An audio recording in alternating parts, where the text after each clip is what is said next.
मित्रों नमस्कार। बहुत सारे प्रश्न आए हैं। सभी प्रश्नों की श्रृंखला में सबसे सर्वश्रेष्ठ प्रश्न आया है कि भस्म किसको धारण करना चाहिए, चंदन किसको कैसा लगाना चाहिए। हम इन प्रश्नों पर विचार अवश्य ही करेंगे। तो शिव पुराण के अंतर्गत आता है रुद्र संहिता में कि किसको भस्म क्या लगाना चाहिए, किसको क्या नहीं लगाना चाहिए। सबसे पहले बात कर दूं कि भस्म लगाने के फायदे।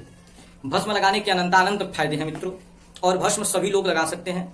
यह भस्म शिव पूजन का अधिकार तो सबको है, चारों वर्ण के लोगों को है, चाहे वह कोई भी वर्ण हो। सभी वर्णों को एक प्रकार से भस्म इत्यादि लगाने की महिमा का बताया गया है। मित्रों बताया जाए कि भगवान शिव के पूजन का फल अनंत गुना बताया गया है। इतनी सर्वश्रेष्ठता किसी भी पूजन की या किसी भी भक्त या भगवान की पूजन का फल नहीं बताया गया है जितना शिव पूजन का फल बताया गया है। शिव तत्व न जानामि कीदृशोषि महेश्वर यादृशासि महादेव तादृशायै नमो नमः।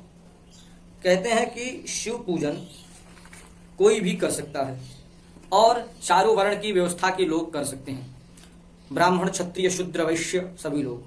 और श्री शिवाय नमस्तुभ्यम इस मंत्र का जाप करके आप भस्म लगा सकते हैं। और अगर यह मंत्र न, अगर आप वैदिक मंत्र को यदि जानने में सामर्थ्य हैं, उनका उच्चारण करने में आप सामर्थ्य हैं, तो और भी मंत्र भी बताऊंगा आप लोग को। देखिए ऋषि बोलते हैं कि महाभाग व्यास शिष्य सूत जी, व्यास शिष्य सूत जी आपको नमस्कार है। अब आपके परम उत्तम भस्म का वर्णन करता हूं और भस्म महात्मा तथा इन सभी के महात्मों को करके और प्रसन्नता पूर्वक प्रतिपादन करता हूं। सूत जी ने कहा कि महर्षि आप बहुत उत्तम बात पूछ रहे हैं और यह समस्त लोगों को हितकारी विषय है। भगवान शिव की उपासना वे सभी कर सकते हैं और धन्य कृत्यार्थ हैं। उनका देह धारण करना सफल है, उद्धारकारिक है। जो अपने मुख में शिव जी का नाम हमेशा उच्चारण करते रहते हैं उनका पाप धीरे धीरे कष्ट सब निवृत्त होता जाता है। जैसे खदिर वृक्ष के अंगार को छूने का साहस कोई भी प्राणी नहीं कर सकता, वैसे ही पाप उन व्यक्तियों को स्पर्श नहीं करता जो भगवान के नाम को स्मरण करते हैं। हे शिव शंभु आपको नमस्कार है। ऐसी बात जब मुंह से जब निकलती है, क्या श्री शिवाय नमस्तुभ्यम, हर क्षण यह श्लोक ध्यान रखा जाए, श्री शिवाय नमस्तुभ्यम। इसका पारायण और इसका जप करने वाले साधक के सभी पाप नष्ट हो जाते हैं। जो मनुष्य प्रसन्नता पूर्वक उस मुख का दर्शन करता है उसे निश्चय ही तीर्थ सेवन जनित फल प्राप्त होता है। ब्राह्मणों, शिव का नाम विभूति, भस्म तथा रुद्राक्ष ये तीनों त्रिवेणी के समान पुण्यमय होते हैं। जहाँ तीनों शुभतर होते हैं उनके दर्शन करने मात्र से त्रिवेणी का फल प्राप्त हो जाता है, स्नान करने का फल प्राप्त हो जाता है। तो मित्रों, रुद्राक्ष को सरस्वती कहा गया, विभूति को यमुना कहा गया है, और जो रुद्राक्ष है रुद्राक्ष को गंगा कहा गया है। इन त्रिवेणी को जो धारण करता है या जो स्पर्श करता है या जो देखता है, सिर्फ दर्शन मात्र से ही उनका सारे के सारे पाप कष्ट कट जाते हैं। कहते हैं विप्रदेव, मैंने अपनी श्रद्धा और समर्पणता पूर्वक मैंने बताया कि जो कि यह भस्म धारण करने का फल और भस्म संपूर्ण मंगलों को देने वाला उत्तम है। इनमें दो भेद बताए गए हैं, सावधानी पूर्वक सुने। एक महाभस्म जानना चाहिए और दूसरा स्वल्प भस्म जानना चाहिए। महाभस्म के भी अनेकानेक प्रकार हैं, वह 3 प्रकार से कहा गया, श्रौत, स्मार्त और लौकिक। स्वल्प भस्म में भी बहुत से भेद वर्णन किए गए हैं। श्रौत और स्मार्त भस्म को केवल द्विजों तक ही अन्य मतलब लगाना चाहिए और उन्हीं के योग्य है। तीसरा जो अलौकिक भस्म है वह सब लोकों में और सभी के लिए उपाय आ सकता है। श्रेष्ठ महर्षियों ने बताया कि द्विजों को श्रेष्ठ मंत्रों का उच्चारण करके भस्म लगाना चाहिए। अनेकानेक प्रकार से यहाँ कहते हैं कि जले हुए गोबर से जो प्रकट होती है भस्म वह अग्नेय कहलाता है, वह त्रिपुंड का द्रव्य होता है। यहाँ पे बहुत विस्तृत रूप से कहते हैं कि जाबालोपनिषद में आए हुए अग्नि 7 मंत्रों के द्वारा जल मिश्रित करके उसको लेपन करना चाहिए और तब लगाना चाहिए, त्रिपुंड धारण करना चाहिए। शिव दीक्षा जो पारायण होते हैं उनको एक अलग प्रकार की लगाना चाहिए।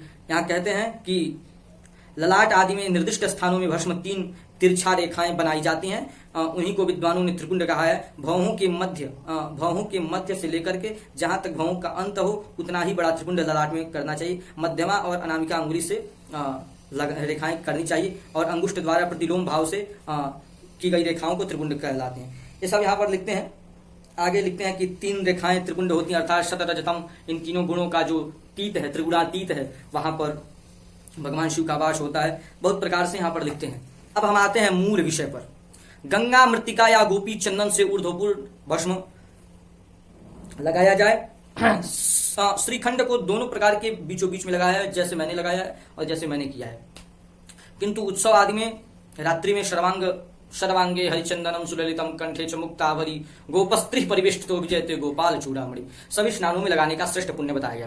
मित्रों हम बताते चले भस्म तिलक की विधि क्या है। तिलक के बिना सत्कर्म सफल नहीं होते। तिलक बैठ करके लगाना चाहिए। अपने अपने आचार के अनुसार मिट्टी, चंदन, गोपी चंदन, भस्म इत्यादि का लेपन करना चाहिए, लेकिन पहले भगवान को अर्पण करके तब फिर अपने आप लगाएं। अपने घी से न, अपने के लिए सिर्फ न घिसे, भगवान के लिए घिसे और उसको लगाएं। और त्रिपुंड को हाथ में बस लेकर के और उसको करके लगा सकते हैं आप। आगे क्या कहते हैं, अंगूठे के नीचे ऊपर की ओर ऊर्ध्वपुंड लगाएं और तब त्रिपुंड लगाना चाहिए। ऊपर से पहले जल मिला करके भस्म लगाना चाहिए। दोपहर में जल मिला करके भस्म लगाएं और दोपहर के बाद जल न मिलाएं। मध्याह्न में चंदन मिला करके शाम को सुखाई भस्म लगाना चाहिए।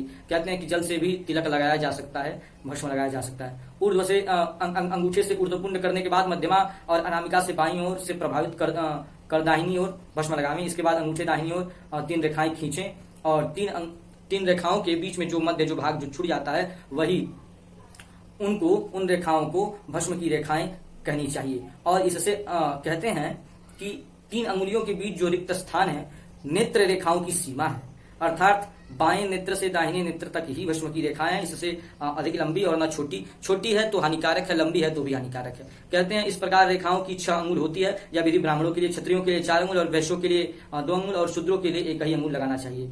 भस्म लगाने और अभिमंत्रित करके ही लगाना चाहिए। उसका भी एक मंत्र है, अग्नि रीति भस्म, वायु रीति भस्म, जलमिति भस्म, स्थलमिति भस्म, व्योमेति भस्म, सर्वगु हवा इदगु भस्म, मन एतानि चक्षुगुखी भस्म, ये मंत्र है।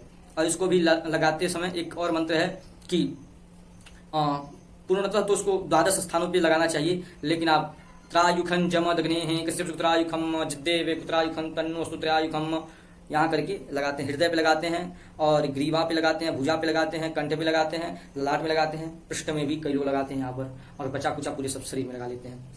अब आया कहते हैं कि ऊर्ध्वपुंडम मृदा कुर्यात् भस्मना तु त्रिपुंडकम अभयम उभयम चंदनेन इव अभ्यगोत्सव रात्रिषु। रात्रि में कोई कार्यक्रम हो तो पूरे सब शरीर में लगाएं। और कहते हैं कि यदि आपके पास धन न हो और आप ऐसा सोच रहे हो कि मुझे तिलक लगाना है तो उसके लिए सिर्फ एक उपाय शास्त्रों ने किया है। क्या? मृत्तिका चंदनम चैव, ब्रह्मांड पुराण में लिखा हुआ है मित्रों, मैं नहीं बोल रहा हूं ऐसा। मृत्तिका चंदनम चैव भस्मनम तो ये चतुर्थकम एघृत द्रव्य यथाकालम ऊर्ध्वपुंड्रम समाचरेत। आगे क्या कहते हैं कि सत्यम शौचम जपो होमस तीर्थम देवादि पूजनम तस्य व्यर्थमिदम सर्वम यस्त्रिपुंडकम न धारयेत। उसका सारी की सारी पुण्य क्षीण हो जाते हैं यदि वो गले में, यदि शिव पूजन कर रहा है या यदि कोई भी पूजन कर रहा है, यदि त्रिपुंड नहीं लगा है, देवी की तिलक नहीं लगा हुआ है, यदि गले में रुद्राक्ष की माला नहीं है। रुद्राक्ष की माला के ऊपर अलग से वीडियो भेज रहा हूँ। शिव पुराण में किन किन रुद्राक्षों के वर्णन है और कौन कौन से रुद्राक्ष पहनने चाहिए, कहाँ कहाँ से प्राप्त होता है, आखिर असली कौन है नकली कौन, इन सब वीडियो भेज रहा हूँ त्रिपुंड पे। अभी यही बस ध्यान रखिए कि त्रिपुंड यदि कुछ न मिले तो सिर्फ मट्टी का ही त्रिपुंड लगाए, लेकिन जरूर लगाएं। शिव पूजन का बहुत बड़ा फल प्राप्त होता है। और आगे कल मेरी वीडियो रुद्राक्ष पे आएगी। चलते चलाते मित्रों आप सभी लोगों को नमस्कार करता हूँ और आप मेरे यूट्यूब चैनल राघव शरणम को सब्सक्राइब करें। नमस्कार।